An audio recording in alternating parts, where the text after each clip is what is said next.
요즘 한국의 트로트가 참 대세인 것 같습니다. 제 어렸을 때 아마 트로트가 조금 인기였다가 이 많은 댄스 가수들의 등장으로 좀 인기가 식어진 것 같은데 다시 트로트 발음이 엄청나게 또 불고 있습니다. 또 작년 추수감사제 때 우리 부모님들 톡, 하키톡이 또 참마리어를 불러서 굉장히 히트를 또 쳤는데, 그러한 트로트 붐이 굉장히 이르고 있는 가운데 참 트로트 가사에 대해서 다시 좀 이렇게 재해석하고 또 그것에 대한 의미를 좀 파악하려는 시도들이 많이 이루어지고 있음을 또 많은 대중매체에서 볼 수 있습니다. 저 역시도 어린 시절 굉장히 트로트를 좋아했습니다. 제가 어렸을 때부터 목소리가 지금과 같았습니다. 그래서 이 걸걸한 목소리로는 제가 아무리 동요를 불러도 트로트와 같다고 많은 선생님들이 그렇게 얘기를 해주셨고, 아무래도 우리 충만이는 동요를 부르는 것보다 트로트를 부르는 게 낫겠다고 많은 초등학교 선생님들이 저에게 권면을 해주셨습니다. 제가 가장 우리 부모님 앞에서 즐겨 부르던 트로트 노래가 있는데 나훈아 씨의 사랑, 사랑 아십니까? 이 세상에 하나밖에, 여기까지만 하겠습니다. 강단이니까. 자, 이 세상에 하나밖에 둘도 없는 내 여인아, 보고 또 보고 또 쳐다봐도 싫지 않은 내 사랑아. 야, 이 가사가, 저는 어렸을 때 그냥 이 가사의 의미를 모르고 불렀는데 지금 다시 이 가사의 의미를 보니까 너무 그 애틋한 사랑이 막 느껴집니다. 보고 있어도 보고 싶은, 그리고 듣고 있어도 듣고 싶은 관계. 여러분들 이런 사랑하고 계십니까?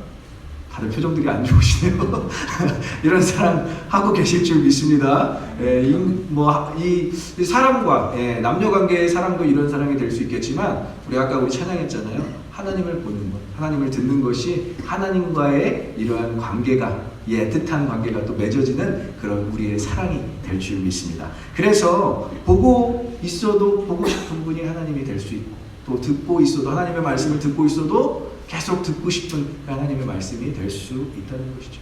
그런데 이러한 마음이 아니라 보고 있는데 다른 사람을 생각하고, 듣고는 있는데 이렇게 다른 생각을 하는 그런 관계가 있다면 아주 애정이 식은 관계라고 이야기할 수 있습니다.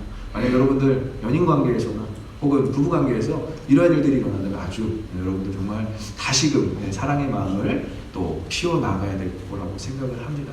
하나님도 마찬가지입니다. 하나님도 우리를 만나고 싶어 하시고 또 우리에게 말씀하고 싶어 하시는데, 우리가 하나님을 보고 싶고, 우리가 하나님을 듣고 싶고, 또 보고 있어도 보고 싶고, 듣고 있어도 들어야 되는, 오늘 제목이 좀 잘못됐네요. 귀로 듣는 귀로 듣는 게 아니라 귀로 듣는입니다. 좀 고쳐주시면 감사하겠습니다. 자, 눈으로 보고 귀로 듣는 것이 바로 우리의 복인데, 그 복을 우리가 사모해야 될 줄 믿습니다. 우리가 날마다 하나님께 나아가 예배를 드리지만 하나님을 보지 못하고, 하나님을 느끼지 못하고, 또 하나님의 말씀을 온전히 듣지 못한다면 이게 어떻게 사랑하는 관계가 될 수 있겠습니까? 하나님은 오늘도 여러분들을 만나고 싶어 하시는 줄 믿습니다. 하나님은 여러분들에게 오늘도 말씀하고 싶으신 줄 믿습니다. 그렇다면 우리가 그것을 사모해야 된다. 주님 보고 싶습니다. 주님 듣고 싶습니다. 이렇게 사모하시는 저와 여러분들 되시길 축복합니다. 그래서 일반적으로 대화할 때 사실을 이야기할 때가 있습니다. 이 사실을 이야기할 때는 상대방이, 듣는 사람이 기본적인 정보가 필요할 때, 일반적인 정보, 이것을 듣고 싶을 때 우리는 사실을 전달을 합니다.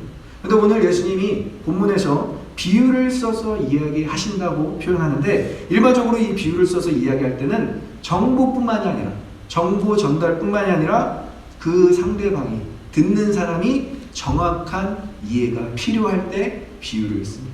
이것을 패러블이라고 하는데 메타포리라고 생각하면 돼요.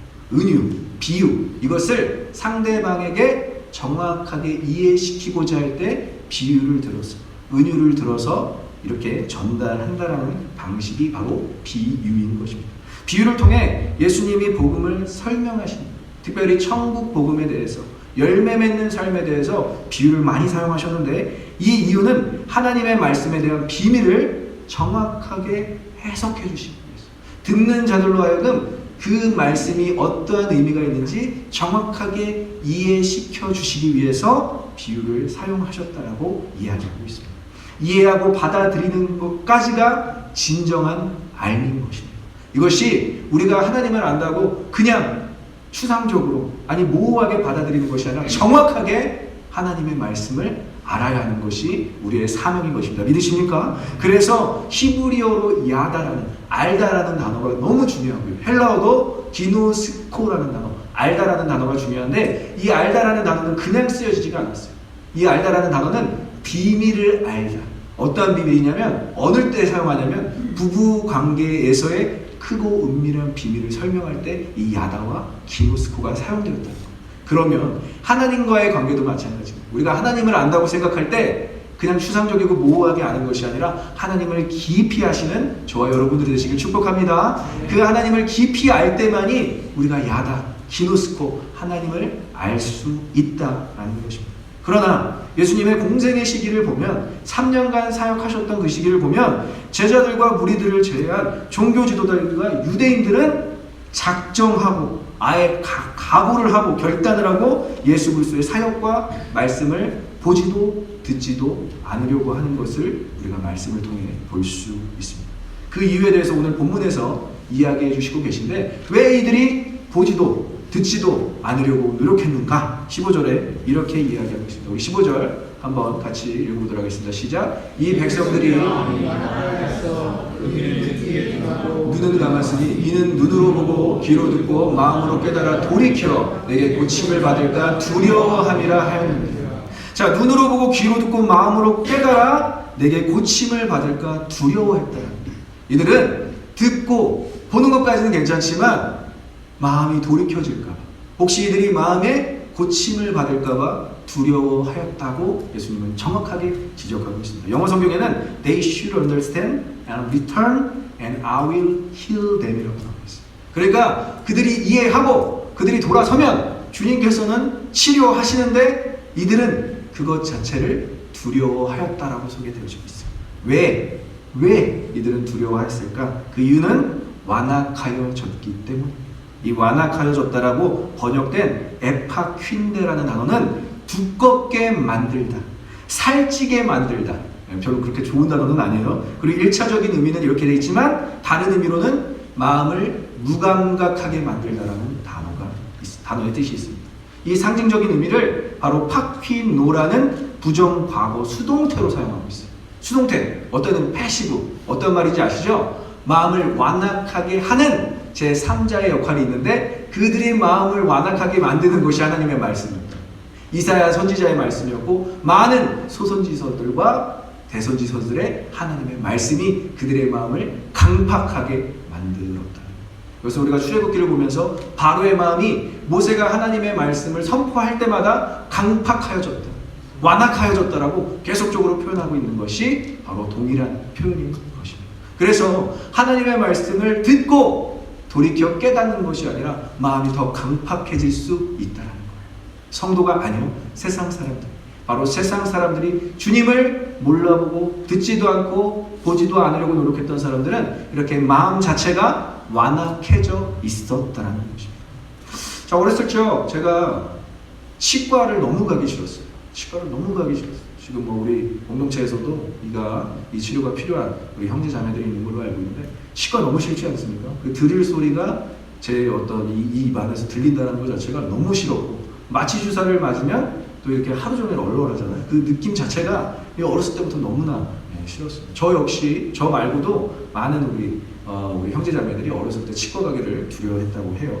근데 어머니께서 저에게 치과를 가면 돈가스를 사주시겠다고 약속을 해주셨어요. 어렸을 때는 돈가스가 저의 삶의 전부였습니다. 경양식의 최고의 메뉴 돈가스. 그 돈가스를 어디서 먹냐면 대전 은행동에 리버사이드라는 데가 있었어요.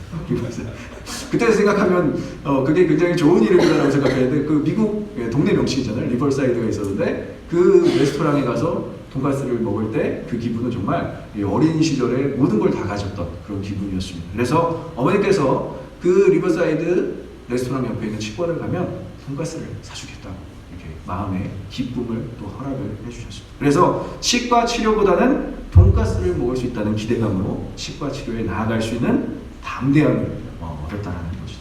예수님의 비유도 마찬가지입니다. 우리를 자꾸 달래시는 거예요. 우리를 자꾸 이해시키는 거예요. 수술을 받기 위해서 우리의 이성과 지식이 깨지고 부서지는 작업이 필요하다는 거예요.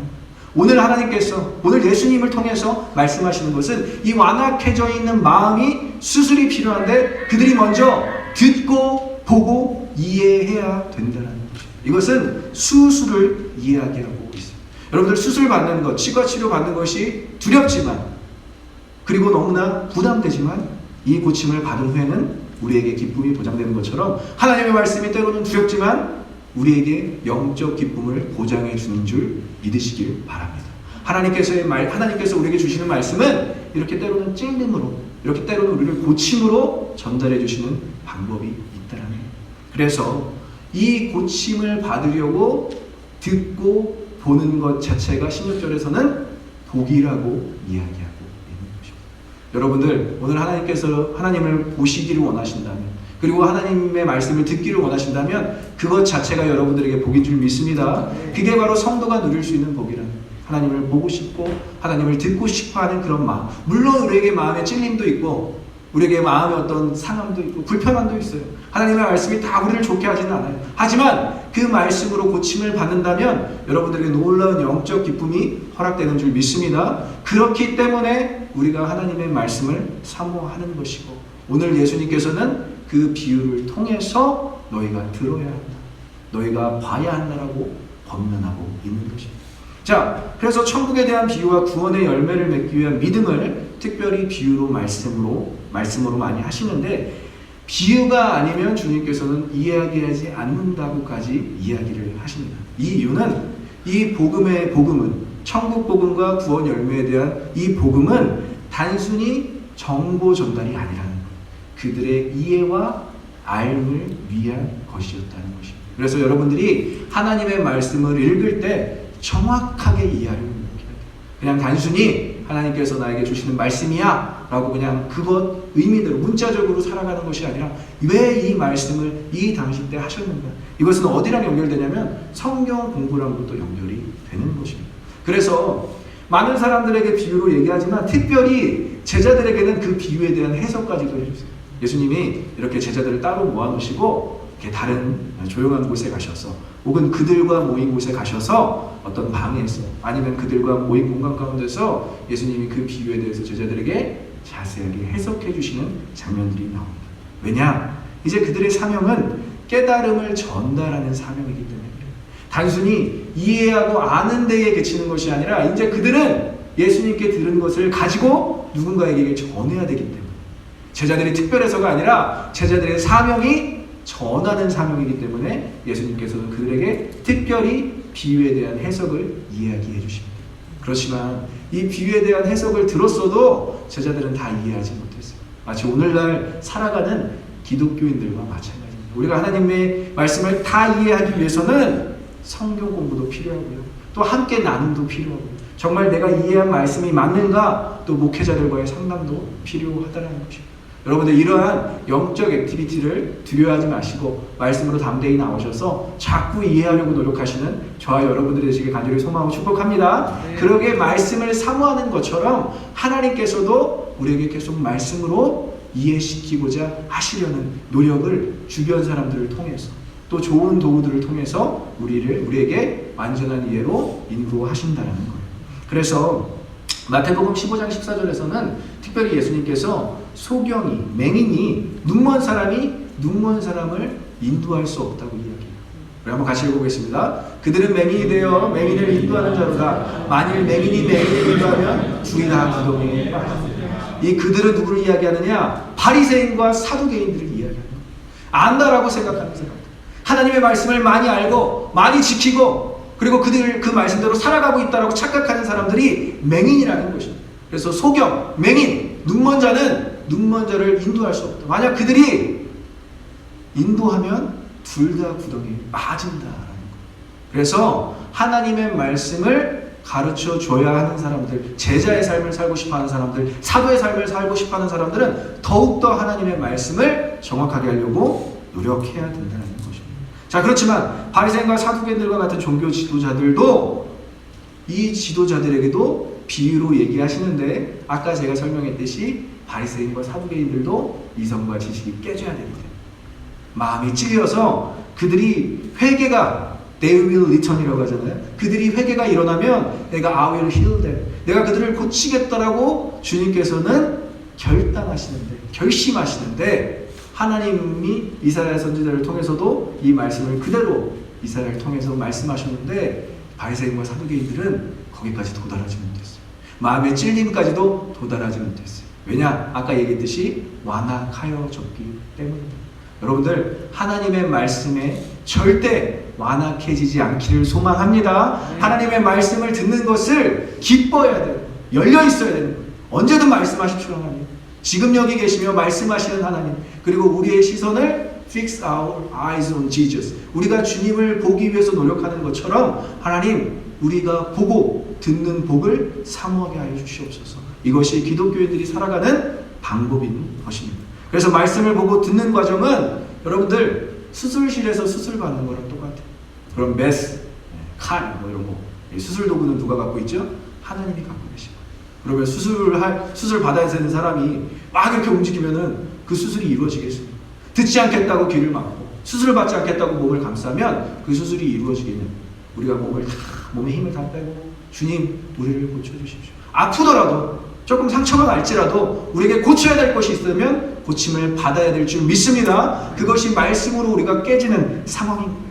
그래서 히브리서 4장 12절에는 이렇게 우리에게 이야기하고 있습니다. 하나님의 말씀은 한번 같이 읽어보겠습니다. 하나님의 말씀은 살았고 운동력이 있어 자외 날선 어떤 검보다도 예리하여 혼과 영과 및 관절과 골수를 찔러 쪼개기까지 하며 또 마음의 생각과 뜻을 감찰하시니. 아멘. 하나님의 말씀은 살아있는 것입니다. 믿으십니까? 그래서 우리를 찔르는 거예요. 쪼개는 거예요. 그래서 관절과 골수, 이거 얼마나 아프겠어요. 그리고 혼과 영이 다 이렇게 탈탈 털리는 그 과정이 얼마나 힘들겠어요. 그런데 그것으로 끝나는 것이 아니라 우리의 마음과 생각과 뜻까지 감찰하신다. 내시경을 보는 것처럼 정확하게 우리를 파악하신다는 거예요. 이것은 누구만 알 수 있느냐? 우리를 만드신 하나님이시기 때문에 우리를 만드신 창조주께서 우리를 온전히 치유하시고 고치실 줄 믿습니다. 그것을 하나님의 말씀으로 오늘도 수술하기를 원하신다. 그러면 수술 받자고요. 두려워하지 말고 영적인 수술을 받으시는 저와 여러분들 되시길 소망하고 축복합니다. 그래서 주님께서 오늘 이 본문의 표현을 하시기 전에 비유를 설명을 하세요. 천국 비유에 대해서. 어떤 비유였냐면 여러분들이 잘 아시는 비유예요. 씨 뿌리는 자의 비유. 자, 씨를 씨 뿌리는 자가 뿌렸는데 돌밭에 뿌려지고 가시덤불에 뿌려지고 길가에 뿌려졌던 이 비유에 대해서 주님께서 말씀하시고 이것에 대한 해석을 제자들에게 말씀하시면서 오늘 본문에 대한 내용을 이야기하시는 것입니다. 그래서 제자들은 너무나 궁금했어요. 그 씨 뿌리는 자의 비유의 의미가 무엇입니까? 숨은 의도가 무엇입니까? 그런데 결국 돌밭과 가시덤불과 길가에 뿌려진 그 땅은 그들의 마음 상태, 말씀을 듣는 그들의 상태를 이야기하는데 그것은 죄로 인해 자연적으로 그러한 땅이 되었다. 인간의 원죄로 인해서 사람의 마음은 어쩔 수 없이 서로 상처를 주는 삶을 살게 되는 것입니다. 부부관계에서도 그렇고 친구 관계에서도 그렇고 아무리 친한 사람이라도 서로 상처를 주는 그러한 삶을 살게 됐다는 거예요. 근데 상처가 거기서 끝나는 게 아니라 그렇잖아요. 되물림 된다고 그러잖아요.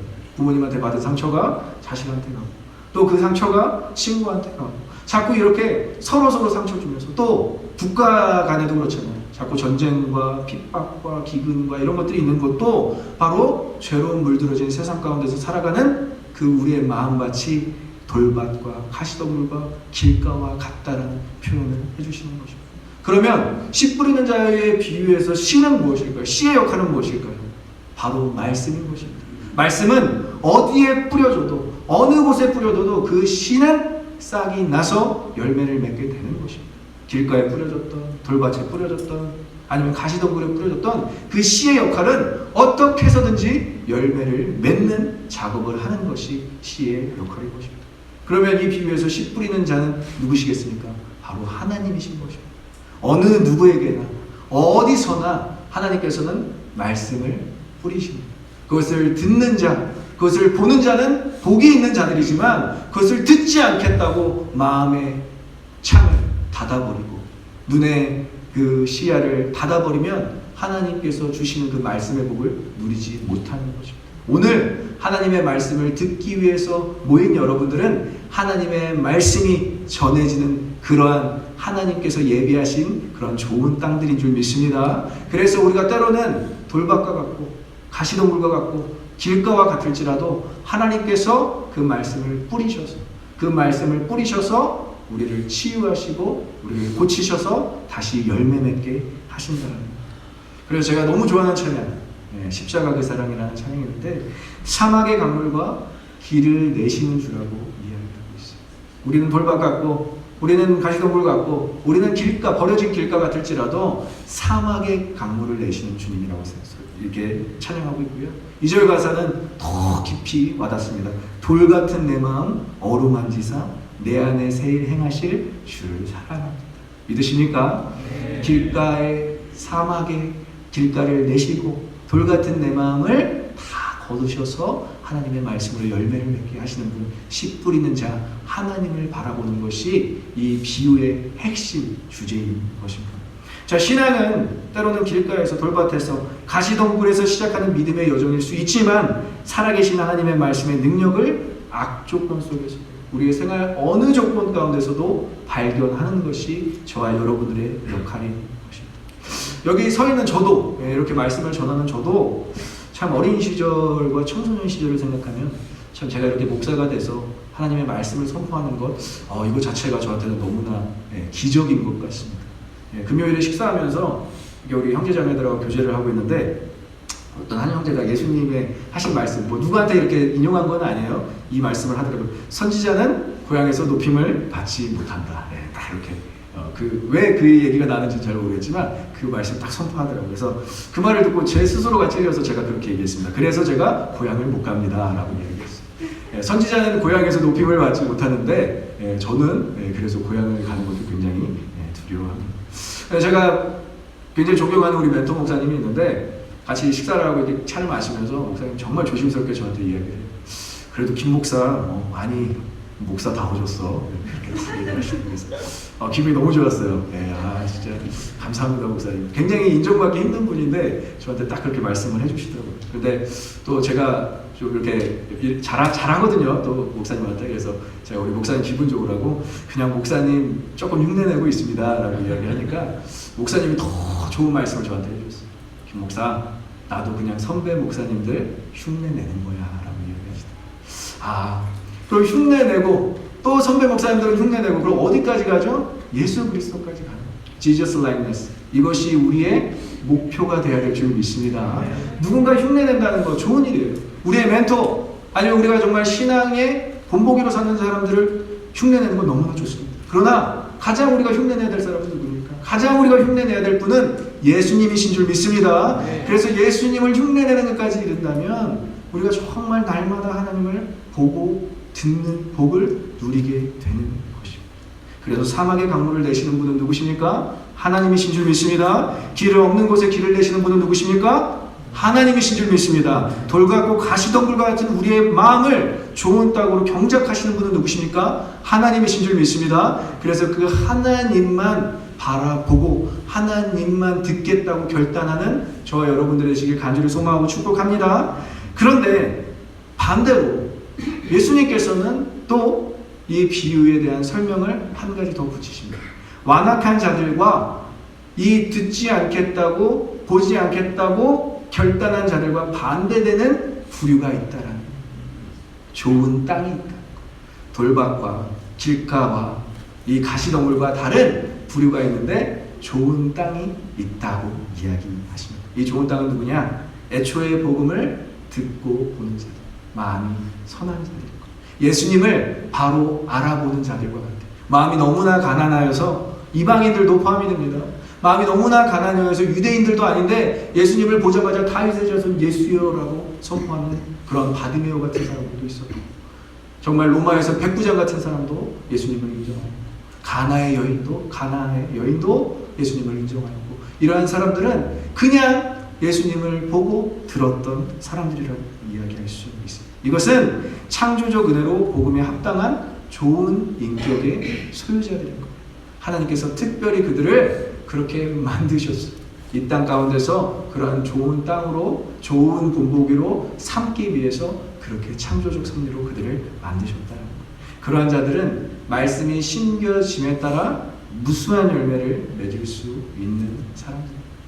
제가 한 10년간 10년 넘었죠. 10년 넘게 사역을 하면서 이렇게 좋은 땅으로 시작하는 성도들이 있다는 것을 정말 많이 깨달았어요. 또 예수에 대해서 믿지 않은 친구가 처음으로 교회를 나왔는데 신앙생활을 너무나 열심히 해요. 가만히 봤더니 성품과 인격이 너무 좋은, 그 밑바탕이 그렇게 돼 있으니까 그러니까 신앙이 들어가도 막 성령의 열매를 맺는데 너무 다른 사람들보다 속도가 빠르고 하나님이 많이 부어주시는, 그것을 또 자신의 삶을 간증으로 살아내는 사람들을 많이 봤습니다. 그런데 어떻게 우리가 다 이러한 그 부류가 될 수 있겠습니까? 이러한 좋은 땅으로만 우리가 살아갈 수 있겠습니까? 이 세상에 살면서 서로가 주는 상처와 아픔 때문에 우리는 어쩔 수 없이 돌밭이 되고요, 어쩔 수 없이 가시덤불이 되고요, 그리고 길가가 되고요. 대부분의 성도와 대부분의 신앙생활을 하는 사람들이 바로 이러한 마음 상태로 살아가고 있었음을 발견할 수 있었습니다. 저도 마찬가지예요. 저도 길가 같았고, 때로는 돌밭 같고, 때로는 가시덤불 같고, 참 주님께서는 정말 내가 좋은 밭이 되기를 원하시지만 내가 왜 이렇게 마음밭이 변하지 않을까라는 고민과 정말 그 갈등을 너무 많이 하면서 살았던 것 같습니다. 특별히 부모님에게 상처를 받고 어린 시절을 보냈던 성도들은 마음이 너무 열리지가 않아요. 그래서 하나님에 대한 사랑을 계속 의심하면서 흔들리면서 신앙생활을 하는데 그 모습이 너무 안타까워요. 저들도 정말 저렇게 완악해질 필요가 없는데 하나님 정말 사랑하시고 그들의 마음에 말씀을 심어주시기를 원하시는데 참 안타까운 그런 성도들이 많이 있었습니다. 하지만 하나님이 포기하지 않으시는 것을 저는 사역 가운데서 경험할 수 있었습니다. 여러분, 하나님께서 포기하지 않는다면 우리도 포기하지 않아야 될 줄 믿습니다. 돌밭과 길가와 가시덤불 같을지라도 하나님이 포기하시지 않는다면 그냥 우리가 믿고 맡겼으면 좋겠어요. 그리고 인정하자고요. 맞습니다, 하나님. 제 마음이 돌밭입니다. 제 마음이 가시덤불입니다. 제 마음이 버려진 길가와 같습니다. 라고 인정하자고요. 그리고 하나님께 맡기고 회개하고 열심히 노력하면 하나님이 우리의 마음을 좋은 땅으로 기경하실 줄 믿습니다. 그것을 믿고 살아가는 것이 성도의 마음의 자세인 것입니다. 그렇게 치열하게 노력하는 성도는 인격과 성품이 준비되어져 가는데 이제 그들은 준비만 되면 보기만 하여도 듣기만 하여도 하나님께서 맺게 하시는 많은 열매를 신앙생활을 하면서 보게 된다는 겁니다. 그래서 여러분들 보고 듣는 복을 원하십니까? 그렇다면 오늘부터라도 하나님께 우리가 수술받기를 바랬으면 좋겠어요. 지기 기경하시는 하나님, 그리고 우리의 마음을 정리하시고 좋은 땅으로 만들어 가시는 그 하나님께 우리의 마음과 우리의 뜻을 관철시켜 우리의 모든 것들을 다 하나님께 오픈하기를 간절히 소망합니다. 자, 땅이 할 일은 무엇이죠? 땅이 할 일, 경작하는 사람을 믿는 거예요. 땅이 할 일은. 그러면 경작하는 사람, 씨를 뿌리고 경작하는 사람이 할 일은 무엇입니까? 어떻게든 좋은 땅으로 만드는 것이 경작하는 사람이 할 일인 것입니다. 돌을 걷어내고 가시덤불을 뽑아내고 길가에 있는 것을 옮겨 심고. 근데 제가 이 말씀, 이 씨 뿌리는 자의 비유부터 이 오늘 본문 말씀을 묵상하면서 참 감동이 되었던 것은 이 경작하는 일을 누가 하셨나라고 묵상해 봤더니 예수님께서 이 경작하는 일을 하셨더라고요. 주님의 이 비유를 하신 것이 무엇일까 막 정말 고민을 많이 하고 기도했는데 결국 주님께서 이 비유를 하신 이유는 당신이 주님께서 이 일을 완성하시기 위해서 이 비유를 하셨다는 거예요. 버려진 길가에서 가시덩굴 같은 가시 면류관을 쓰시고 여러분들 해골이라는 그 골고다는 돌무덤이었습니다. 그 돌무덤에서 우리의 마음을 경작하시기 위해서 십자가를 지셨다. 결국은 우리가 바라봐야 될 것은 무엇입니까? 십자가인 것입니다. 믿으십니까? 그 십자가가 우리의 마음을 온전히 경작할 수 있는, 그 십자가만이 우리를 보고 듣게 할 수 있는 것입니다. 주님은 이 비유를 하시고 자신이 죽을 것을 암시해 줍니다. 내가 돌밭에서, 내가 가시덤불에서, 내가 버려진 길가에서 십자가를 질 건데 그것이 바로 너희들을 위한 나의 일이야. 그것이 바로 너희들을 위한 나의 사명이다 라고 말씀하시는 것입니다. 자, 이 복음을 십자가를 통해 보고 듣고 이해하기 위해서 십자가를 통해서만 치유함을 받으시고 십자가를 통해서만 회복되어지시고 십자가를 통해서만 준비되어지시는 저와 여러분들 되시길 간절히 소망하고 축복합니다. 그 모든 경작을 이룬, 그 모든 것을 이룬 십자가 테텔레스타이 다 이루었다. 우리는 좋은 땅이 될 수밖에 없는 존재라. 믿으십니까? 십자가를 통해서 좋은 밭, 듣고 보고 이해하는 데까지 이룰 수밖에 없는 존재라면 오늘 여러분들이 하나님의 말씀을 듣는데 마음밭이 깨끗하시길 간절히 소망을 합니다. 오늘 여러분들이 하나님을 만나는데 정말 순수하게 하나님을 만나시길 간절히 소망하고 축복합니다. 그 십자가의 은혜로 덮어지는 것, 그것이 바로 하나님께서 우리를 위해 일하신 사건이라는 거예요. 오늘 여러분이 이 말씀을 통해서 딱 한 가지 기억해야 되는 것, 어떻게 우리가 좋은 땅이 될 수 있을까? 어떻게 우리가 예수님의 비유를 이해할 수 있을까? 그거에 너무 고민하지 마십시오. 십자가가 해답인 줄 믿습니다. 그 십자가를 보면서 예수님께서 우리에게 어떤 일들을 하셨는지 생각할 때마다 우리의 마음 가운데 감동이 있는 그 십자가를 통해서만 하나님을 볼 수 있습니다. 그 십자가를 통해서만 하나님의 말씀을 듣고 이해할 수 있습니다. 오늘도 그러한 신앙생활을 살아내시는 저와 여러분들이 간절히 소망하고 축복합니다.